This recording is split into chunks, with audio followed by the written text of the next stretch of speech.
Asma Allah, yaitu asma keindahan membentuk rupa, al-musawwir, ya kah?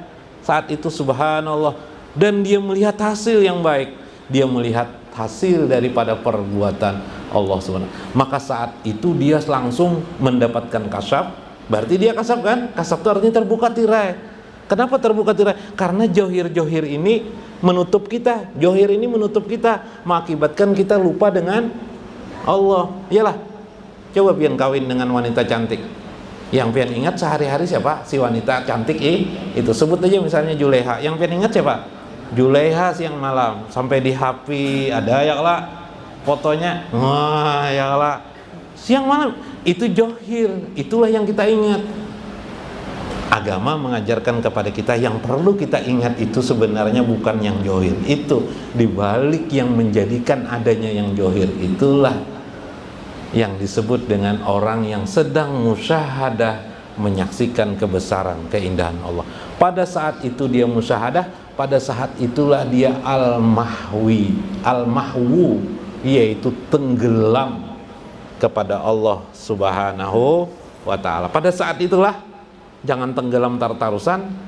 Kalau tenggelam tertarusan, ya nang lupa kehidupan apa-apa nih, ya kah? Nah, bila tenggelam tertarusan, ya nang lupa. Nah, ini tambahan sedikit lah supaya pian ada referensi aja, supaya ada referensi. Nah, apa itu al-mahwu? Al-mahwu itu selalu memerlukan isbat. Nah, kayak apa tuh? Al-mahwu, nah, yang disebut dengan mahwu itu, yang disebut dengan mahwu adalah rofa awsafal adah. Maka pada saat itu ar-rafa ialah terangkatnya sifat-sifat kebiasaan manusia. Nah, pada saat orang tenggelam itu sifat kemanusiaan dirinya, orang yang melakukan itu, penyaksian itu hilang. Mungkin saat dia termenung sedang tuh, atau kayak orang juga kalau sedang inspirasi sedang ada, kamu mikir kapan tuh ngot di muka rumah ya lah. Atau contoh lain, kehilangan ayam di kurungan. Kehilangan ayam jago, maka ayam disayangi. Ya kah? Soalnya ayam sawangan pulang. Nah, paloy. Ayam sawangan hilang, terenung lono mungut, ditagur istri, anulah. Merasalah tidak lagi istri menyediakan air di samping kita. Lupa kalau kita. Mungkin setengah jam kita sampai segitu kayak karena kehilangan tuh, lalu kita berkata apa? Oh biniku, oh istriku, buatkan aku kopi. Sudah, kopinya dibikin akan ya istri. Dingin sudah kopinya. Nah, saat orang itu tenggelam udah tuh. Tenggelam. Hilanglah saat itu kebiasaan adat kemanusiaannya. Hilanglah. Adatnya apa? Adatnya harusnya dia sadar. Tapi pada saat itu dia tidak sadar. Orang itu namanya al-mahwu. Orang itu sebenarnya dalam keadaan tenggelam. Tapi tenggelamnya, kalau paloy, tenggelamnya lawan maling. Lawan maling, iyalah, biblah. Nah, kalau orang yang beragama, al-arif billah, para aulia Allah, tenggelamnya dengan siapa? dengan af'al Allah, tenggelamnya dengan apa lagi? Dengan sifat Allah, tenggelamnya dengan asma Allah. Berapa waktu dia tenggelam? Mungkin setengah jam, mungkin 15 menit. Ya kah? Allah berfirman di dalam Al-Quran, yamhullah ma yasha'u wa yusbitu. Quran surah Ar-Ra'd ayat 39. Allah menghapus mereka, ingatan-ingatan mereka, ma yasha, kepada yang dikehendakinya, wa yasbitu, dan menetapkannya. Sabitnya apa? Maka sabitnya itu adalah kila yamhu an qulubil arifin zikri ghairillahi ta'ala wa yasbitu ala sunnati maridina zikrillah. Ketika dia tenggelam, lupalah dia dengan segala apapun juga. Yalah, kecuali yang diingatnya Pak. Kalau dia sedang tenggelam mahwunya kehilangan ayam, berarti dia tenggelam dengan siapa pencuri ayam itu. Ya gitu lah. Tapi ketika dia tenggelam dengan Allah, berarti dia hanya tidak ada lagi yang diingatnya kecuali ingatannya hanya kepada Allah. Wa yasbitu, maka Allah pun menetapkan hatinya untuk mengingat Allah Subhanahu wa ta'ala. Nah, kira-kira kawa semua nggawi kene lah. Kawa kada? Insyaallah kawa semuanya. Ternyata mudah sekali ilmu nang kene. Ya Habib. Cuman dipitnah macam-macam. Nanti dulu, sabar dulu. Ya kalau Habib lah. Sedikit-sedikit sesat, sedikit-sedikit sesat, Habib. Kasihan orang. Padahal hidup sehari-hari kita seperti itu kan.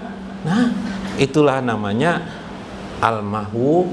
Satu adalah tenggelam, dua sampailah orang itu kepada fana. Fana itu apa? Lenyap sampai dirinya tidak dirasakannya lagi. Ada kalak itu? Atau pian waktu kasmaran, pernah pian kasmaran kah? Nah, nang pernah kasmaran ingatlah. Pernah kasmaran dengan Julaiha. Nah, ya kalak. Nah, Habib Muhammad pesona menganten nih. Nah. Ya kalak, yang diingatnya siapa? Julaiha saja. Iyalah. Ini lain Habib Muhammad lain. Ini Julaiha Habib bae. Iya pang nih. Nang lain aja Habib lah, kisahnya Habib lah. Nang lain aja Habib lah, harus ada Julaiha-Julaihaan. Kisah nang lain aja. Julaiha. Maka yang diingatnya adalah hanya itu. Panah seperti itu juga. Pada saat dia tenggelam, panah itu hilanglah semua hal yang ada. Sampai dia berkata, tidak ada yang ada alam semesta ini kecuali hanya ada Allah Subhanahu wa ta'ala li wujudihi, yaitu panah pada wujud Allah Subhanahu wa ta'ala. Nah, di situ maksudnya panah itu, nah, panah itu adalah as-syuhud. Faqala al-mu'allif li Syekh Abdul Samad Al-Palimbani, wa makna syuhudul wahdah fil kasrah. Makna memandang wahdah, Allah yang esa itu, Allah itu kan maha tunggal, fil kasrah pada kehidupan yang bermacam ragam ini adalah syuhuduka bi annallaha ta'ala mawjudun fi kulli jarratil wujudi syuhudan zauqiyan la tasudan qauliyan au lafziyan. Tidak ada yang lagi yang dilihatnya kecuali yang saat itu, mungkin semenit, mungkin 10 menit, mungkin setengah jam, saat itu dia berkata, tidak ada lagi yang ada nih kecuali Allah. Maha indah engkau ya Allah, maha agung engkau ya Allah. Subhanallah. Disangka istri Paloi mengucap indah dan maha agungnya istri Paloi, padahal Paloi waktu itu sedang terkonek dengan Allah, ya kah?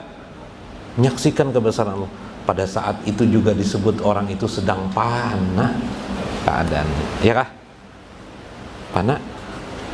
Maka saat orang sudah panah itu, maka itulah zikir yang tertinggi pada seorang hamba. Kenapa?